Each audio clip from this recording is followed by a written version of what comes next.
fire art, my dearest father. You have put the wild waters in this roar. Allay them. The sky, it seems, would pour down stinking pitch, but that the sea, mounting to the welkin's cheek, dashes the fire out. Oh, I have suffered with those I saw suffer. A brave vessel, who had no doubt some noble creature in her, dashed all to pieces. Oh, the cry did knock against my very heart. Poor souls, they perished. Had I been any god of power, I would have sunk the sea within the earth, or ere it should good ship so have swallowed, and the fretting souls within her. Be collected. No more amazement. Tell your piteous heart there's no harm done. Oh, woe the day! No harm. I have done nothing but in care of thee, my dear one, thee, my daughter, who art ignorant of what thou art, not knowing of whence I am, nor that I am more better than Prospero, master of a full poor cell, and thy no greater father. More to know that never did meddle with my thoughts. Well, 'tis time I should inform thee farther. And lend thy hand, and pluck my magic garment from me.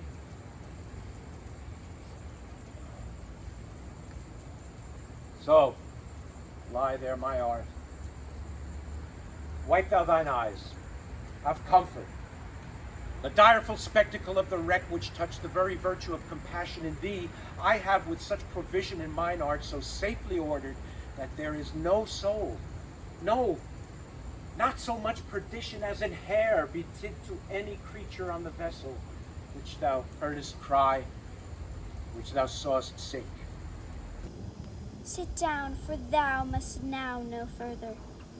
You have often began to tell me what I am, but stopped and left me a bootless inquisition, concluding, stay not yet. The hour's now come, the very minute bids thee ope thine ear. Obey and be attentive. Canst thou remember a time before we came unto this cell? I do not think you canst, for then thou wasn't not out 3 years old. Certainly, sir, I can. By what? By any other house or person? Of anything thee imagine, tell me that hath kept with my remembrance? 'Tis far off, and rather like a dream than an assurance, that my remembrance warrants, had not 4 or 5 women once that tended to me. Thou hatest and more, Miranda. How is it that this lives in thy mind? What seest thou else in the dark backward and abysm of time? If thou rememberst aught ere thou camest here, how thou camest here thou mayest. But that I do not. 12 years since, Miranda, 12 years since thy father was the Duke of Milan and a prince of power. Are not you my father? Thy mother was a piece of virtue, and she said, thou wast my daughter, and thy father was Duke of Milan, and thou his only heir and princess no worse issued. Oh, the heavens! What foul play had we, that we came from thence? Or blessed was we did. Both, my girl. By foul play, as thou sayest, were we heaved thence, but blessedly holp either. Oh, my heart bleeds to think of the teen that I have turned you to, which is from my remembrance. Please you, farther. My brother and thy uncle called Antonio, pray thee, mark me, that a brother should be so perfidious. He whom next to thyself of all the world I loved, and to him put the manage of my state, as at that time through all the signories it was the first, and Prospero the prime duke, being so reputed in dignity, and for the liberal arts without a parallel, those being all my study, the government I cast upon my brother, and to my state grew stranger at being transported and wrapped in secret studies. Thy false uncle, dost thou attend me? Sir, most heedfully. Being once perfected how to grant suits, how to deny them, who to advance and who to trash for overtopping, new created the creatures that were mine, I say, or changed them, or else new formed them. Having both the key of officer and office, set all hearts in the state to what tune pleased his ear, that now he was the ivy which had hid my princely trunk and sucked my verdure out on it. Thou attendst not. Oh, good sir, I do. I pray thee, mark me. I, thus neglecting worldly ends, all dedicated to closeness and the bettering of my mind, with that which, but by being so retired, or prized all popular rate, in my false brother awaked an evil nature, and my trust, like a good parent, did beget of him a falsehood in its contrary as great as my trust was, which had indeed no limit, a confidence sans bound. He, being thus lorded, not only with what my revenue yielded, but with what my power might else exact, like one who, having unto truth, by telling it, made such a sinner of his memory, credit his own lie. He did believe he was indeed Duke, out of the substitution in the executing outward face of royalty, with all prerogative, hence his ambition growing. Dost thou hear? Your tale, sir, would cure deafness. To have no screen between this part he played, and he that played the part for. He needs will be absolute Milan. Me, poor man, my library was dukedom large enough, of temporal royalties. He thinks me now incapable. Confederates, so dry he was for sway, with the king of Naples, to give him annual tribute. Do him homage.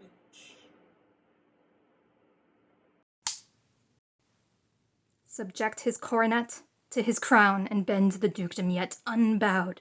Alas, poor Milan, to most ignoble stooping. Oh, the heavens! Mark his condition and the event. Then tell me if this might be a brother. I should sin to think but nobly of my grandmother. Good wombs have borne bad sons. Now the condition. The king of Naples, being an enemy to me inveterate, hearkens my brother's suit, which was that he, in lieu of the premises of homage, and I know not how much tribute, should presently extirpate me and mine out of the dukedom, and confer fair Milan with all the honors on my brother. Whereon a treacherous army levied, one midnight fated to the purpose, did Antonio open the gates of Milan, and in the dead of darkness the ministers for the purpose hurried thence, me and thy crying self. Alack, for pity! I, not remembering how I cried out then, will cry it over again. It is a hint that wrings mine eyes to it. Hear a little further, and then I'll bring thee to the present business which now's upon us, without the which this story were most impertinent. Wherefore did they not that hour destroy us? Well demanded, wench. My tale provokes that question. Dear they durst not. So dear the love my people bore me, nor set a mark so bloody on the business, but with colours fairer painted their foul ends. In few they hurried us aboard a bark, bore us some leagues to sea, where they prepared a rotten carcass of a boat, not rigged, nor tackle, sail nor mast. The very rats instinctively had quit it. There they hoist us, to cry to the sea that roared to us, to sigh to the winds whose pity, sighing back again, did us but loving wrong. Alack, what trouble was I then to you? Oh, a cherubim thou wast that did preserve me, thou didst smile, infused with a fortitude from heaven, when I have decked the sea with drops full salt under my burthen groaned, which raised me in an undergoing stomach, to bear up against what should ensue. How came we ashore? By providence divine. Some food we had, and some fresh water that a noble Neapolitan, Gonzalo, out of his charity, being then appointed master of this design, did give us, with rich garments, linens, stuffs, and necessaries, which since have steaded much. So of his gentleness, knowing I loved my books, he furnished me from mine own library with volumes that I prize above my dukedom. Would I might but ever see that man! Now I arise, sit still, and hear the last of our sea sorrow. Here in this island we arrived, and here have I, thy schoolmaster, made thee more profit than other princesses can, that have more time for vainer hours and tutors not so careful. Heavens thank you for it, and now I pray you, sir, for still 'tis beating in my mind, your reason for raising this sea storm. Know thus, far forth, by accident most strange, bountiful fortune, now, my dear lady, hath mine enemies brought to this shore, and by my prescience I find my zenith doth depend upon a most auspicious star, whose influence if now I court not, but omit, my fortunes will ever after droop. Here, cease more questions, thou art inclined to sleep. 'Tis a good dullness, and give it way, I know thou canst not choose. Come away, servant, come, I am ready now. Approach, Ariel, come. All hail, great master. Grave sir, hail, I come, to answer thy best pleasure, be it to fly, to swim, to dive into the fire, to ride on the curled clouds, to thy strong bidding task, Ariel and all his quality. Hast thou, spirit, performed to point the tempest that I bade thee? To every article I boarded the king's ship, now on the beak, now in the waist, the deck, and every cabin I flamed amazement. Sometime I divide and burn in many places. On the topmast, the yards, and the bowsprit would I flame distinctly. Then meet and join. Jove's lightnings, the precursors to the dreadful thunderclaps, more momentary in sight outrunning were not. The fire and cracks of sulphurous roaring, the most mighty Neptune seemed to besiege, and make his bold waves tremble, yea, his dread trident shake. My brave spirit, who was so firm, so constant, that this coil would not infect his reason. Not a soul but felt a fever of the mad and played some tricks of desperation. All but mariners plunged in the foaming brine and quit the vessel, then all afire with me. The king's son, Ferdinand, with hair up staring, then like reeds, not hair, was the first man that leaped, cried, "Hell is empty, and all the devils are here." Why, that's my spirit. But was not this nigh shore? Close by, my master. But are they, Ariel, safe? Not a hair perished. On their sustaining garments, not a blemish, but fresher than before. And, as thou badest me, in troops I have dispersed them about the isle. The king's son have I landed by himself, whom I left cooling of the air with sighs in an odd angle of the island, and sitting his arms in this sad knot. Of the king's ship, the mariners say how thou hast disposed in all the rest of the fleet. Safely in harbour is the king's ship, in the deep nook where once thou callest me up at midnight to fetch dew from the still vexed bemuths. There she's hid. The mariners all under hatches stowed, who with the charm joined to their suffered labour I have left asleep.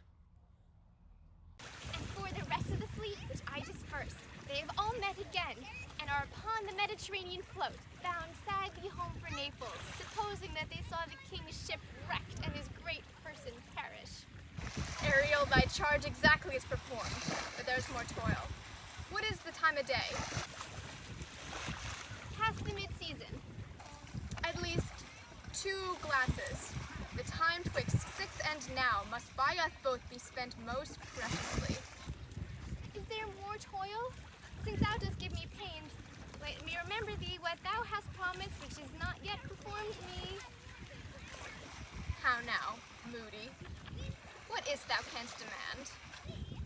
My liberty. Before the time be out, no more. I prithee, remember, I have done thee worthy service, told thee no lies, made thee no mistakings, served without grudge or grumbling. Thou didst promise to bait me a full year? Dost thou forget from what a torment I did free thee? No. Thou dost, and thinkest too much to tread the ooze of the salt deep, to run upon the sharp winds of the north, to do me business in the veins of the earth when it's baked with frost. I do not, sir. Thou liest, malignant thing!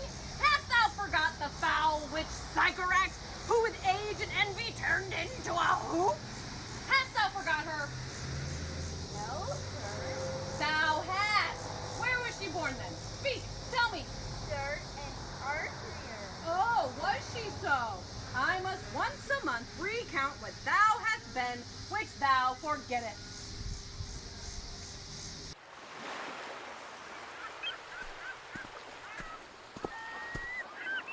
This damned witch, Sycorax, for mischiefs manifold and sorceries terrible to enter human hearing, from Algiers, thou knowest, was banished. For one thing she did, they would not take her life. Is not this true? Aye, sir. This blue-eyed hag was hither brought with child, and here was left by the sailors. Thou, my slave, as thou reportst thyself, was then her servant, and, for thou wast a spirit too delicate to act her earthy and abhorred commands, refusing her grand hests, she did confine thee, by help of her more potent ministers, and in her most unmitigable rage, into a cloven time, within which rift, imprisoned, thou didst painfully remain 12 years, within which space she died and left thee there, where thou didst vent thy groans as fast as mill wheels strike.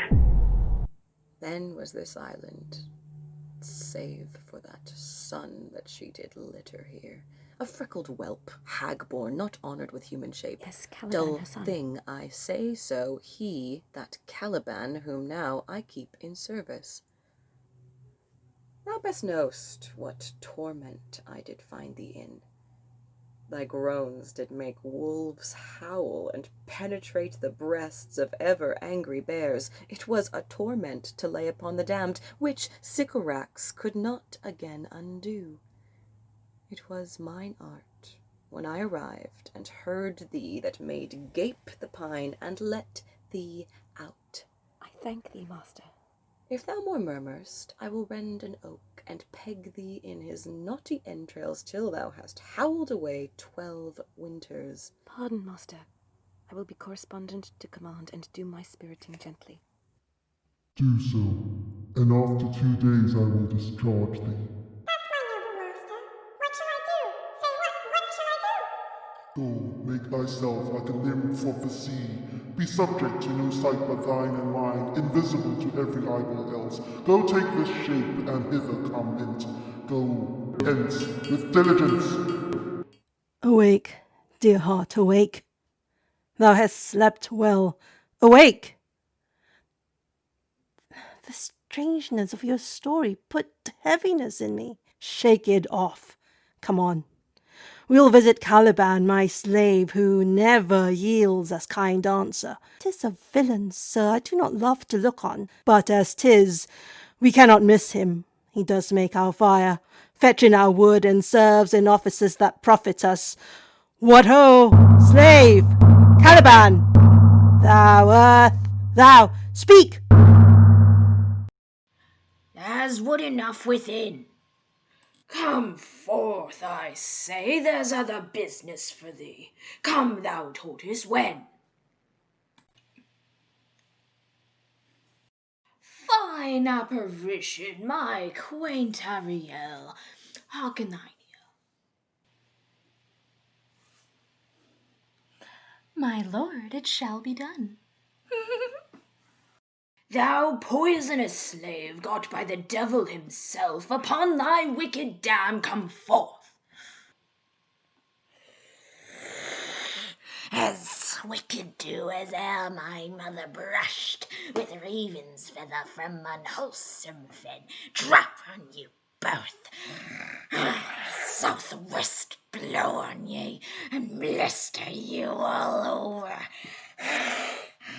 This be sure, tonight thou shalt have cramps, side stitches that shall pen thy breath up. Urchins shall, for that vast of night that they may work, all exercise on thee. Thou shalt be pinched as thick as honeycomb, each pinch more stinging than bees that made them.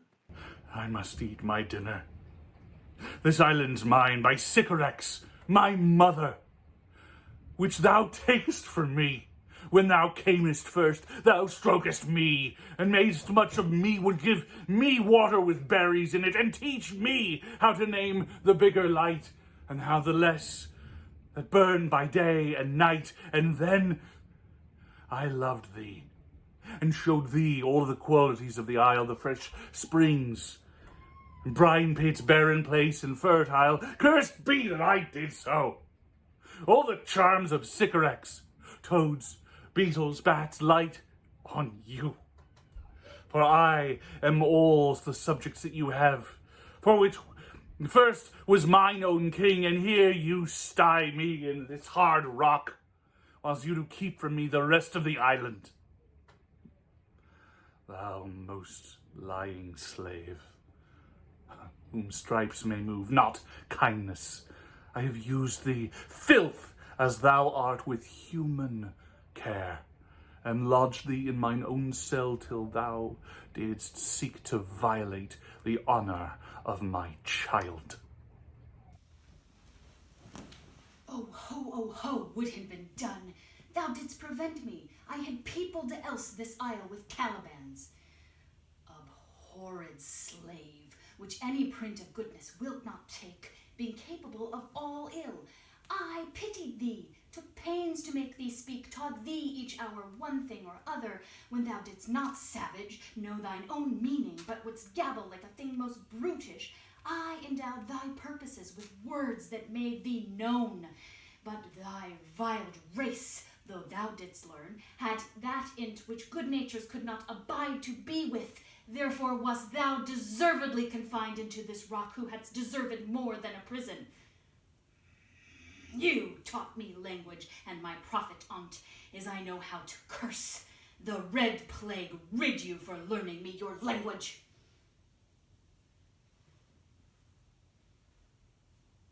Hag seed hints. Fetch us in fuel, and be quick. Thou art best to answer other business. Shruggest thou malice? If thou neglectest or dost unwillingly what I command, I'll rack thee with old cramps, fill all thy bones with aches, make thee roar that beasts shall tremble at thy din. No, pray thee. I must obey. His art is of such power. It would control my dam's god, Setibos, and make a vassal of him. So slave hints. Come unto these yellow sands, and then take hands, for to see when you have and kissed the wild waves moist. Foot it fealty here and there, and sweet sprites that earth rear. Hark, hark, earth. The watchdogs bark, earthen bow wow. Hark, hark. I hear the strain shimmering gently in the crack of a golden gown. Where should this music be? In the air or the earth? It sounds no more, and sure it waits upon some god of the island.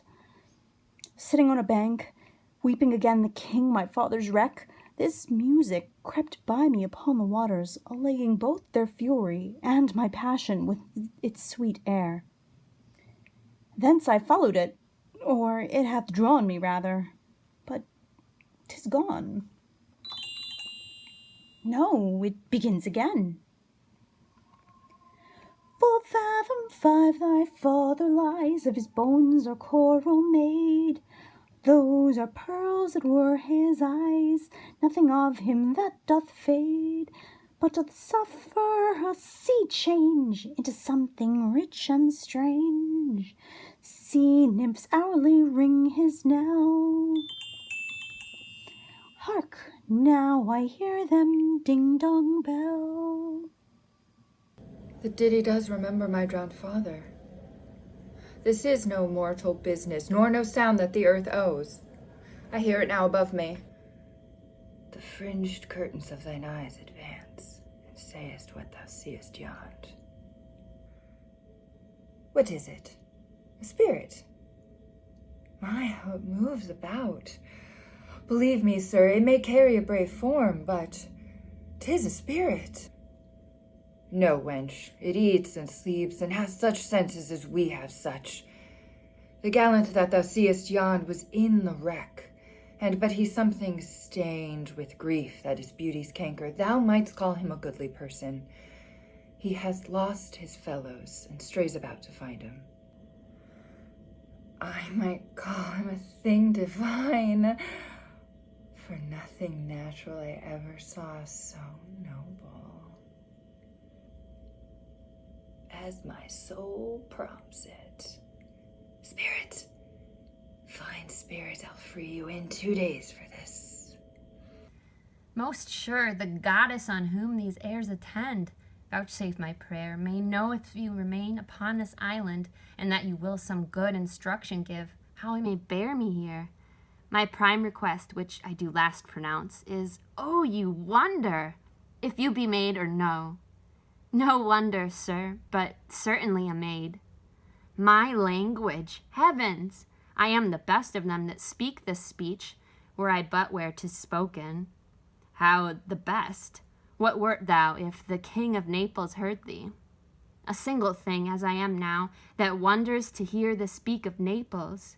He does hear me, and that he does I weep. Myself am Naples, who with mine eyes never since at ebb beheld the king, my father, wrecked. Alack, for mercy! Yes, faith, and all his lords, the Duke of Milan and his brave son being twain. The Duke of Milan and his more braver daughter could control thee, if now 'twere fit to do it. At the first sight they have changed eyes. Delicate Ariel, I'll set thee free for this. A word, good sir. I fear you have done yourself some wrong. A word. Why speaks my father so ungently? This is the 3rd man that e'er I saw, the 1st that e'er I sighed for. Pity move my father to be inclined my way. Oh, if a virgin and your affection not gone forth, I'll make you the Queen of Naples. Soft, sir, one word more.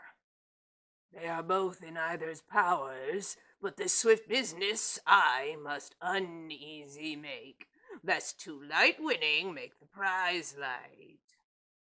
1 word more, I charge thee, that thou attend me. Thou dost usurp the name thou owest not, and hast put thyself upon this island as a spy, to win it from me, the Lord on't. No, as I am a man, there is nothing ill can dwell in such a temple. If the ill spirit have so fair a house, good things will strive to dwell with. Follow me. Speak not you for him, he is a traitor. Come, I'll manacle thy neck and feet together. Sea water thou shalt drink. Thy food shall be fresh brook mussels, withered roots, and husks wherein the acorn cradled. Come, no. I will resist such entertainment till mine enemy has more power. Oh, dear father, make not too rash a trial of him, for he is gentle and not fearful. What, I say? My foot, my tutor? Put thy sword up, traitor, who makes a show but dares not strike. Thy conscience is so possessed with guilt.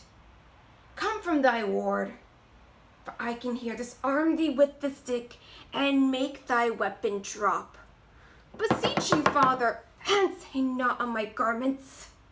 Sir, have pity, I'll be surety. Silence! One word more shall make me chide thee, if not hate thee. What? An advocate for an imposture. Hush! Thou thinkest there is no more such shapes as he, having seen but him in Caliban? Foolish wench, to most of men this is a Caliban, and they to him are angels. My affections are then most humble. I have no ambition to see a goodlier man. Come on, obey.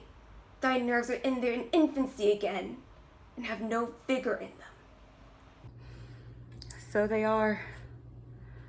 My spirits, as in a dream, are all bound up. My father's loss, the weakness that I feel, the wreck of all my friends, nor this man's threats, to whom I am subdued, are but light to me. Might I but, through my prison once a day, behold this maid. All corners else of the earth liberty make use of. Enough space have I in such a prison. It works. Come on. Thou hast done well, fine Ariel. Follow me. Hark what else thou shalt do me. Take comfort, sir. My father's of a better nature than he appears by speech. This is unwanted, which now came from him. Thou shalt be free as mountain winds, but then exactly do as I command. To the syllable. Come, follow. Speak not for him,